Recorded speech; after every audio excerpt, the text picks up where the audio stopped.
ठीक है, तो इन सब के बारे में हमने बात करी थी। जो पिछली क्लासेस में हम ये सब कुछ पढ़ चुके थे। यहाँ बेसिक बेसिक चीज़ें, network, node, protocol, data transfer rate, internet, ARPANET, interspace, IP address, server, domain name, optical fibre, total internal reflection, HTTP और एफटीपी।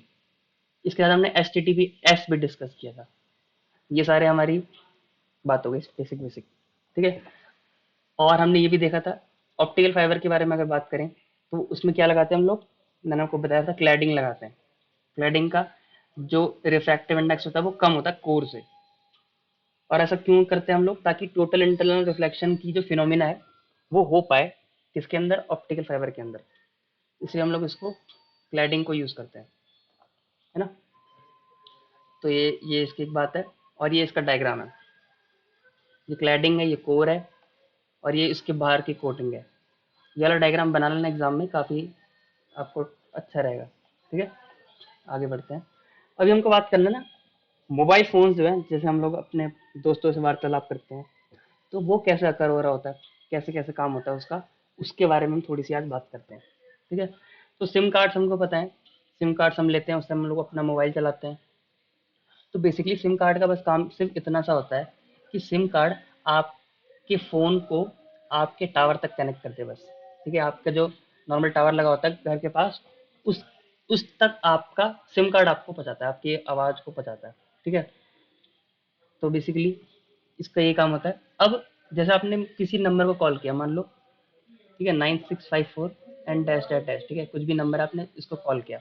अब जब भी हम एक सिम कार्ड लेते हैं, आपको पता है कि हम लोग क्या लेते हैं, सिम कार्ड के साथ साथ हम लोग उसको डॉक्यूमेंट्स देते हैं कुछ। ये मेरे डॉक्यूमेंट्स हैं, ये डॉक्यूमेंट्स लो, ये डॉक्यूमेंट्स लो, ये डॉक्यूमेंट्स लो। ठीक है, आधार कार्ड वगैरह वगैरह जो भी हम देते हैं वो हम दे देते हैं। उससे हमको एक नंबर मिलता है, एक सिम कार्ड मिलती है। ठीक है भाई, ये हमको मिल गई। अब ये मान लो कि नंबर आपने इसको कॉल किया, तो आपकी सिम आपके टावर तक पहुंच गई। और टावर से कनेक्टेड है केबल्स। ठीक है, टावर से कनेक्टेड है केबल्स। केबल जाएंगी पता है कहाँ पे, ये जितनी भी केबल्स हैं ये सारी जाएंगी एक मेन सेंट्रल हब पे, जिसको बोलेंगे एक्सचेंज ऑफिस। ठीक है, जिसको हम क्या बोलेंगे, एक्सचेंज ऑफिस। कुछ इस तरह से होता है उसमें। उसमें कई सारी केबल्स आती हैं, बहुत सारे टावर से बहुत सारी केबल्स आ रही होती हैं। और मान लो आपने किसी नंबर को कॉल किया, अब इनके पास डेटा होगा कि इस नंबर जहाँ पे कॉल किया गया, इसका एक्सचेंज ऑफिस कौन सी लोकेलिटी में है। मान लो आपने दिल्ली से कॉल किया, दिल्ली से आपने कॉल किया इस नंबर को 9654 ब्ला ब्ला, ठीक है, कोई भी नंबर है, इसको आपने कॉल किया। और मान लो ये नंबर कहीं है, ठीक है, यूपी में है मान लो। तो दिल्ली के एक्सचेंज ऑफिस, यानी कि दिल्ली का जो आपका नियरेस्ट टावर होगा और नियरेस्ट एक्सचेंज ऑफिस होगा, वहां पे इसका डेटा होगा कि जो ये नंबर रजिस्टर्ड है हमारे पास, इनका जो नियरेस्ट ऑफिस है, एक्सचेंज ऑफिस, वो कहाँ पर है, वो है उत्तर प्रदेश में। तो ये क्या करेंगे, उत्तर प्रदेश के जिस भी जिले में ये नंबर रजिस्टर्ड है ना, उसके एक्सचेंज ऑफिस में ये ऑप्टिकल फाइबर के थ्रू क्या करेंगे, आपका जो कॉल होगा उसको भेज देंगे दूसरे एक्सचेंज ऑफिस में। ठीक है, अब उस एक्सचेंज ऑफिस में आपका कॉल आ चुकी है। अब ये यूपी के एक्सचेंज में आपकी कॉल आ चुकी है एक्सचेंज ऑफिस में। अब यहाँ से क्या करेंगे, आपकी बेसिक लोकेलिटी देखेंगे और उसको टावर में भेज देंगे। और टावर क्या करेगा, टावर आपके सिम के पास सिग्नल भेज देगा कि लो कॉल आई है। अब इसी बीच में कुछ टाइम लगता है, 1-2 सेकंड का टाइम लगता है, क्योंकि ये स्पीड ऑफ लाइट से ट्रैवल करते हैं। स्टिल इसमें 1-2 सेकंड का टाइम लगता है, इसलिए आपकी फ़ोन पे टुक टुक बजता होता है, टू टू टू टू बजता है ना जो, वो इसीलिए होता है कि वो जा रहा है, सिग्नल जा रहा है। सिग्नल कैसे जाता है, पहले सिम है, सिम के पास गया टावर, टावर के बाद गया एक्सचेंज ऑफिस। अब एक्सचेंज ऑफिस गया, अब एक्सचेंज ऑफिस से बहुत सारी वायर्स होती हैं जो दूसरे शहर के एक्सचेंज ऑफिस में कनेक्ट हो रखी होती हैं। मान लो ये इस यहाँ पे कनेक्ट है। अब इसने काम भेजा, टावर को भेजा, अब टावर ने आपकी सिम को भेज दिया। तो बेसिकली अगर हम ध्यान से देखें तो हमारी कॉल भी जो हो रही होती है ना, सिम कार्ड का काम बस इतना सा है कि आपकी कॉल को सिर्फ टावर तक पहुंचा ले और टावर से आपका सिग्नल ले ले। तो हवा में सिर्फ सिग्नल इतना चल रहा है, अगर आप ध्यान से देखो, इतना और इतना। बाकी सारी जो आपकी बातें हो रही है ना, वो सिर्फ और सिर्फ फाइबर केबल के थ्रू हो रही है, ऑप्टिकल फाइबर केबल के थ्रू ही हो रही है। ठीक है, तो ये this is how phone works. अब वहां पे घंटी बजी और दूसरे पर्सन जो वहां पे बैठा था उसने आपका फोन रिसीव कर लिया और आपकी बातें होंगी, क्या हाल चाल, बहुत बढ़िया, तो हाँ भाई बहुत बढ़िया। ठीक है, तो ऐसे काम कर रहा था, हमारा बेसिक बेसिक बातें हैं इसकी। हाँ, अब देखो, इसका ना एक एक एडवांटेज और है इसका एक एडवांटेज ये है कि आप, जैसे कि आप हैं, तो ये आपका एक्सचेंज ऑफिस है, ये किसी और का है। मान लो आप नहीं है, यहाँ पे ना दो टेररिस्ट बात कर रहे हैं, एक टेररिस्ट ही, एक टेररिस्ट ही है, ठीक है। तो क्योंकि एक्सचेंज ऑफिस से जितना भी डेटा गया हुआ है ना, तो उनके पास ना सारी हिस्ट्री रहती है, सारी हिस्ट्री रहती है, किसने किसको कितने बजे कितने बार कॉल किया, अब वो कौन सा एक्सचेंज ऑफिस में गया, और उसका नियरेस्ट टावर कौन सा था, सब सारी डिटेल होती है एक्सचेंज ऑफिस के पास। बहुत बड़ा ऑफिस होता है ये। तो बेसिकली ट्रैक करना ना काफी आसान होता है पुलिस वालों को। तो पुलिस क्या करती है, पुलिस ना डायरेक्ट एक्सचेंज ऑफिस जाती है और नंबर देती है इनको, वो बोलती है ये लो नंबर, और आप ट्रैक करके बताओ कि इस नंबर को जो कॉल किया उसका नियरेस्ट एक्सचेंज ऑफिस कौन सा, और कौन से टावर के पास उसने अपने सिग्नल को भेजा। इसलिए क्या होता है, सारा काम एक्सचेंज ऑफिस से वो लोग बहुत ही आराम से इसको ट्रैक कर लेते हैं, ठीक है। तो ये बात होती है इसकी। अब देखो, जैसे केबल बिछी हुई है ना, कई सारी केबल बिछी हुई है हमारी ऐसे, तो वैसे ना कंट्रीज के बीच में भी केबल्स बिछी हुई हैं। जैसे हमने तो किसकी बात करी, दिल्ली और यूपी की बात करी। अब मान लो आपको दिल्ली से आपको यूएस से कॉल लगानी है ना, दिल्ली से आपको यूएस से कॉल लगानी है, तब कैसे करेंगे। तब उसके लिए भी ना कई सारी केबल बिछी होती हैं, क्योंकि दिल्ली से इधर, इधर से इधर, इधर से इधर। बट एक केबल का कनेक्शन है बहुत ही इंपॉर्टेंट है, शायद मैंने पिछली क्लास में बताया होगा, मिस्ड केबल, ठीक है। इसको बोलते हैं Myanmar, Malaysia, India, Singapore transmit, ठीक है। ये जो तीन कंट्री है ना, इनको कनेक्ट करता है ये म्यांमार, मलेशिया, इंडिया, सिंगापुर, चार कंट्री हो गई।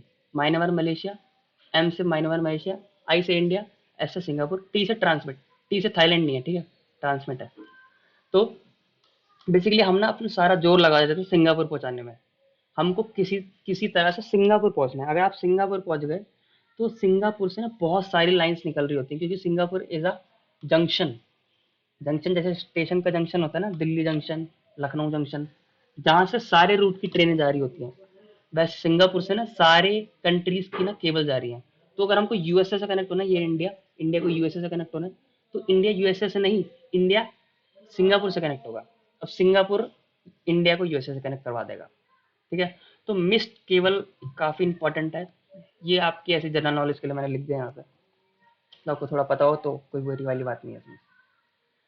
अब हम थोड़ी सी बात, हाँ,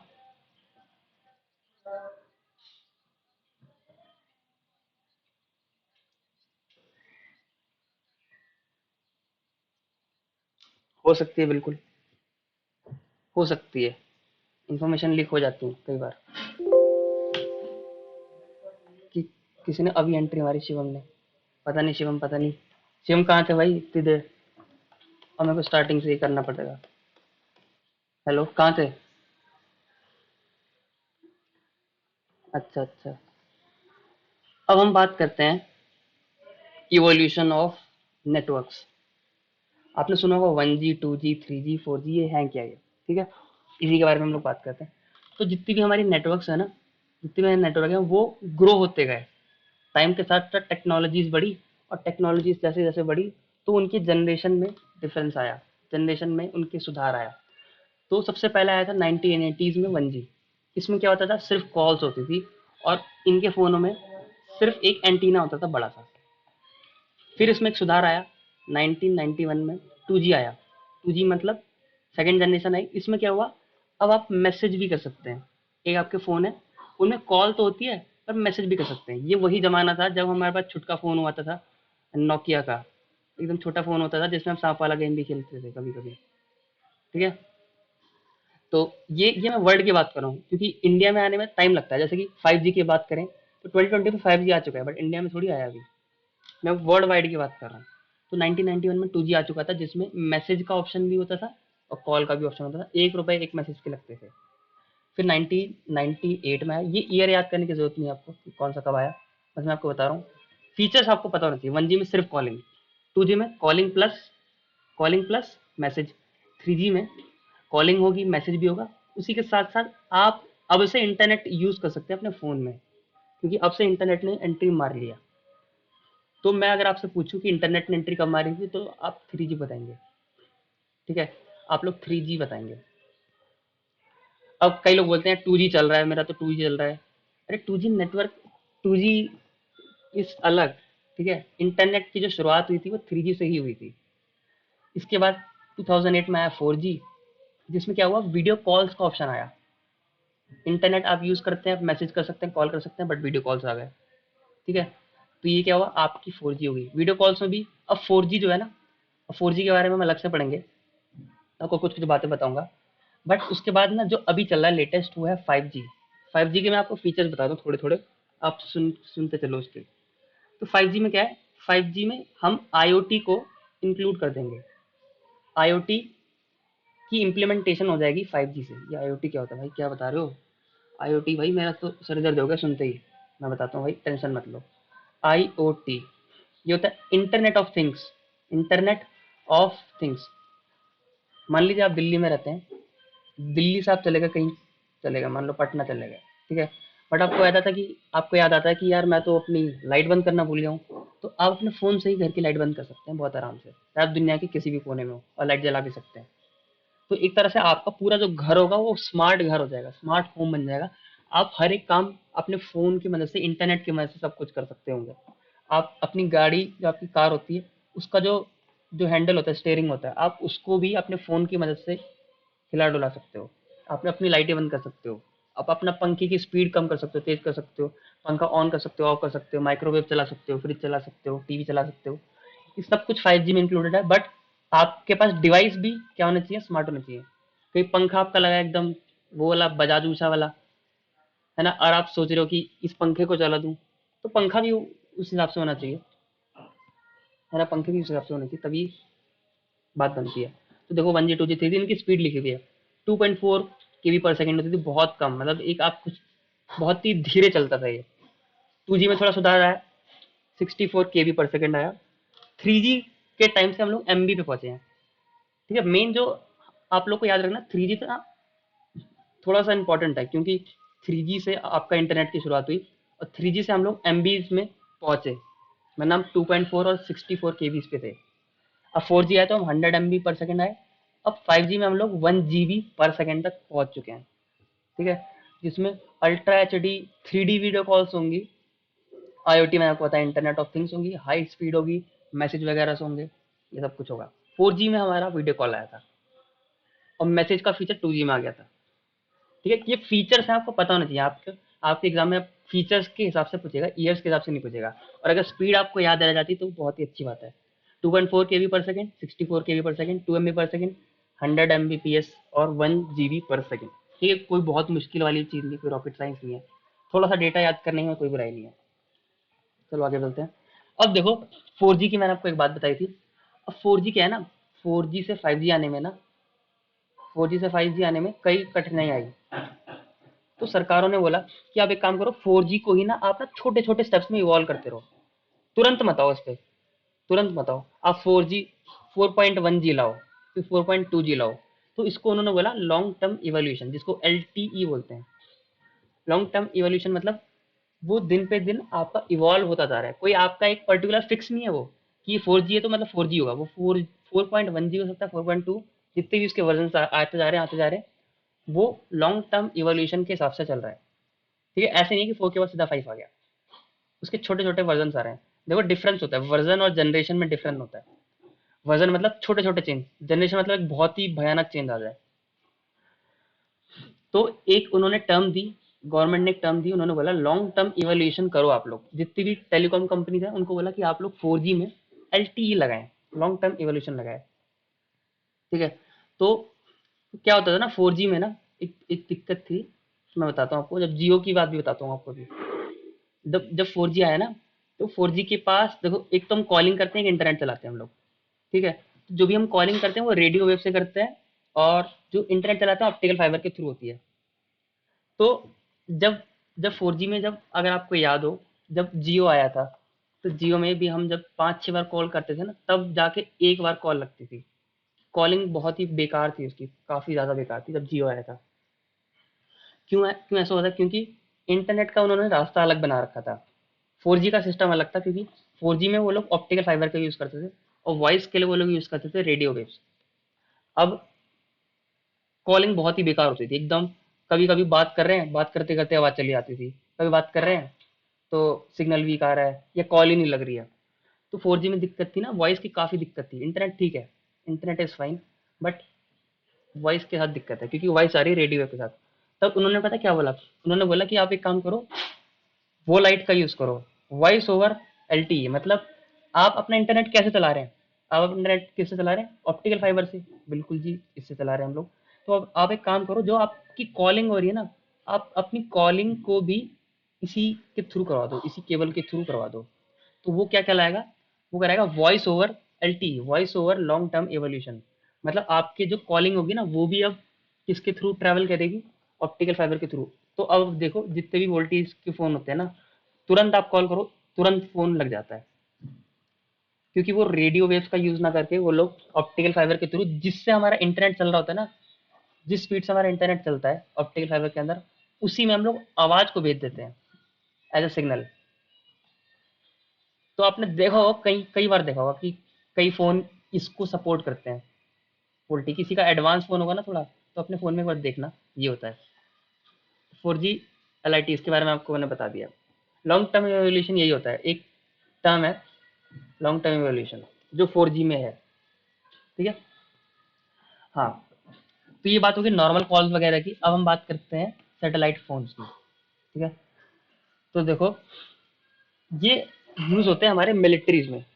मान लो कि मिलिट्री, कोई वहां पे जंग वंग चल रही है, तो दूसरा देश आया, उसने अपने देश को क्या किया, अपने देश का टावर ही उड़ा दिया, क्योंकि सबसे पहले वो टावर ही उड़ाएगा, बोलेगा इनकी कम्युनिकेशन रोको सबसे पहले, क्योंकि कम्युनिकेट करके हमको ये घेर सकते हैं।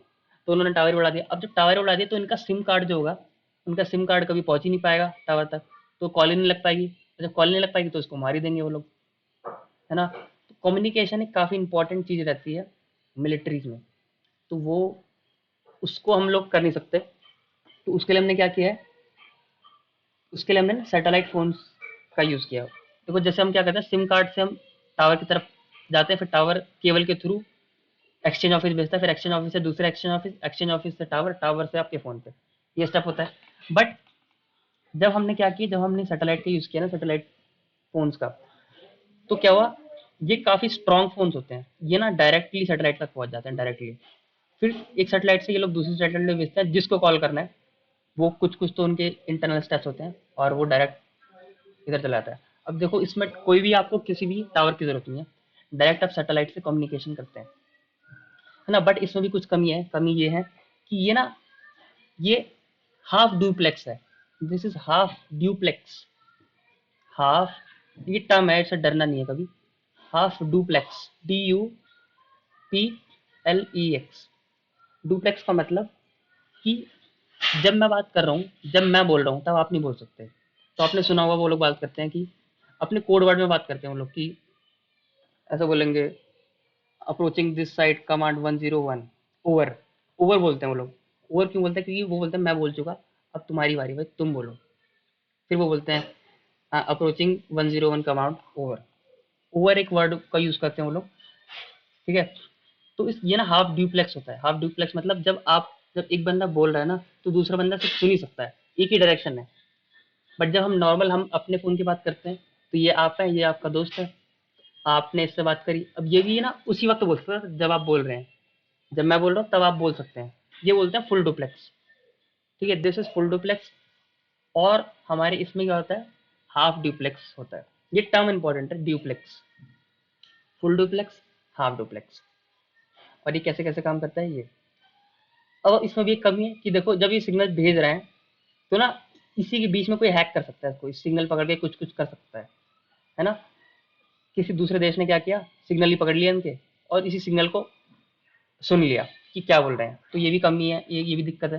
तो ना हर कंट्री ना अपना कोड बना लेती है, कोड वर्ड में बात करते हैं वो लोग, ताकि अगर पकड़ भी लिया उन्होंने, क्या कोड समझेंगे, हर कंट्री का अलग कोड है, क्या ही समझ लोगे आप। तो ये क्या होता है, ये सैटेलाइट फोन्स की बात है। तो हमने क्या क्या देखा, हमने देखा नॉर्मल फोन्स कैसे काम करते हैं, हमने देखा वोल्ट लाइट क्या होता है, वो लाइट ना, लॉन्ग टर्म एवोल्यूशन देखा, 4G के बारे में देखा, सारी जनरेशन देखी, कौन कौन से फीचर्स होते हैं, सबकी स्पीड देखी, और लास्ट में हमने देखा सैटेलाइट फोन्स कैसे काम करते हैं, ठीक है। तो ये था नेटवर्किंग का बेसिक्स।